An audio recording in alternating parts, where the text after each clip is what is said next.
እኛ በአላህ ላይ ያለን መብት አላህ ደግሞ በእኛ ላይ ያለውን መብት እየተረዳን ነው ወይ? كما جاء في الحديث في رواية البخاري ومسلم من حديث معاذ بن جبل رضي الله عنه قال كنت ردف النبي صلى الله عليه وسلم على حمار ይላል። አንድ ቀን النبي صلى الله عليه وسلم በአህያቸው ላይ ደረቡኝ ከኋላ ይላል። ከዛ فقال يا معاذ አንተ ሙዓዝ ሆይ አሉኝ አለ أتدري ما حق الله على العباد የአላህ መብት በባሪያዎቹ ላይ ያለው ባሪያዎች ብሎ ማለት እኛ ነን። ሰው ጅን ሁሉም የአላህ ባሪያ ነው። አላህ ተባረከ ወተዓላ በባሪያዎቹ ላይ ያለውን መብት ታውቃለህ ወይ አሉኝ አለ።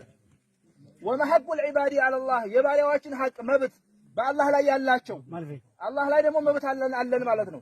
ማንም አድርጎ ሳይሆን አላህ በራሱ እኔ ላይ መብት አላችሁ ብሎናል አላህ ተባረከ ወተዓላ። ከዛም ብያልኳቸው ያ ረሱላህ እኔ አላውቅም አላሁ ወረሱሉሁ አዕለም አላህና መልእክተኛው ይወቁ እንጂ ይሄንን መልስ አላውቀውም አልኳቸው አለ። ነብዩ አለይሂ ሰላቱ ወሰላም መልሱን ነገሩት። حق العباد على الله የባሪያዎች የአላህ ሐቅ حق الله على العباد أن يعبدوه ولا يشركوا به شيئا አላህን ብቻ በብቸኝነት ሊያመልኩት ነው። أن يعبدوه ولا يشركوا به شيئا በሱ ላይ ቅንጣት ላይ ያጋሩ ነው። ለሱ እንደሚሰግዱት ሁሉ ለሌላ ከአላህ ውጭ ላለ አካል ላይ ሰግዱ ነው። አላህን እንደሚለምኑት ሁሉ ከአላህ ውጭ ያለን ነገር ላይ ለምኑ ነው።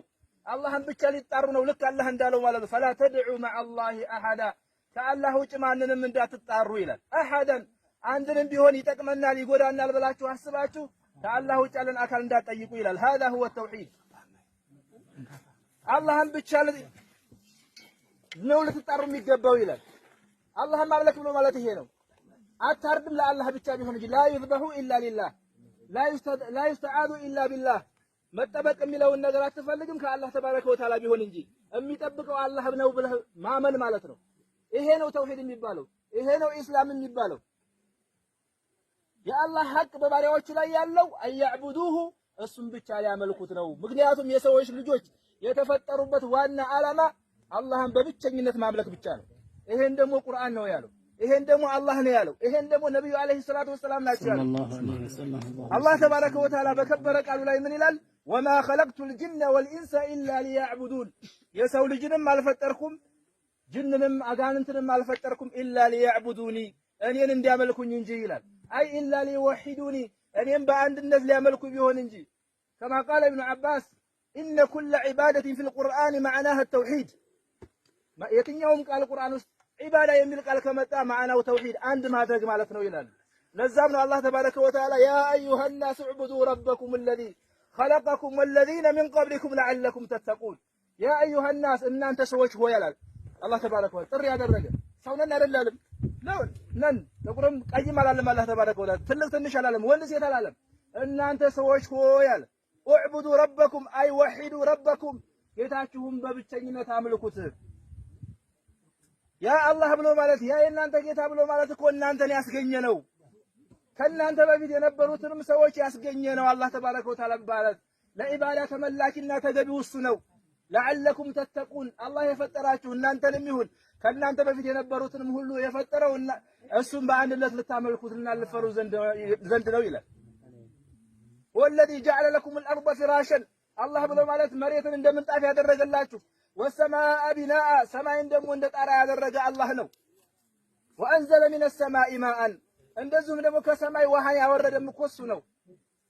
ፈአኽረጀ ቢሂ ሚነ ሰመራት ሪዝቀን ለኩም በዛ በዝናብ አማካኝነት ደግሞ ከመሬት ለእናንተ ሪዝቅ ሊሆን ዘንድ ሲሳይ ሊሆን ዘንድ በቃይን አበቀለላችሁ። ተመልከቱት ይሄንን ሸለቆ የያዘው ማሽላ ማን ባወረደው ውሃ ነው ይሄን የበቀለው? አላህ ተባረከ ወተዓላ። ማንም ወልያ ዝም ብሎት አይደለም ታውቃላችሁ። ማንም ሰው ማንም የመንግስት አካላት ዝም ብሎት አይደለም። ጊዜው ሲደርስ እናርሳለን። በደረቅ እኮ ነው የሚያርሰው አይደለም ገበሬ። ከዛ በኋላ ማን ያመጣልኛል ብሎ አምኖ ነው። አላህ ዝናብ ያመጣል ብሎ እኮ ነው። ዝናብ ያዘንብለታል ማለት በዛ ደግሞ ይበቅላል፣ ሳሩ ይበቅላል፣ ለእንስሳዎቹ የተለያዩ አዝርቶች ይበቅላሉ ለሰው ማለት ነው ለፍጥረታቱ። ይሄን ሁሉ ያደረገላችሁ እኮ አላህ ነው ይላል ቁርአን ላይ ነው እንደዚህ የሚለው። فأخرج به من الثمرات رزقا لكم فلا تجعلوا لله وأنتم تعلمون فلا تجعلوا لله أندادا ስለዚህ ይሄን ሁሉ ዋልኩላችሁ ለታኔ ነኝና ለኔ ቢጤ አታድርጉልኝ አለ። እኔን እንደምንለምኑኝ ሁሉ ሌላን እንዳትለምኑ፣ ጅንን እንዳትለምኑ፣ መላእክትን እንዳትለምኑ ማለት ነው። ሰውን ድረስልኝ እንዳትሉ ምክንያቱም እኔ ነኝ ይሄን ሁሉ ውለታ ያዋልኩላችሁ። ፈላ ተጅዐሉ ሊላሂ አንዳደን አይ መሲለን ወነዚረን ወሹረካ ለአላህ ተጋሪ ቢጤ እንዳታደርጉለት። ለአላህ ቢጤ የለውም።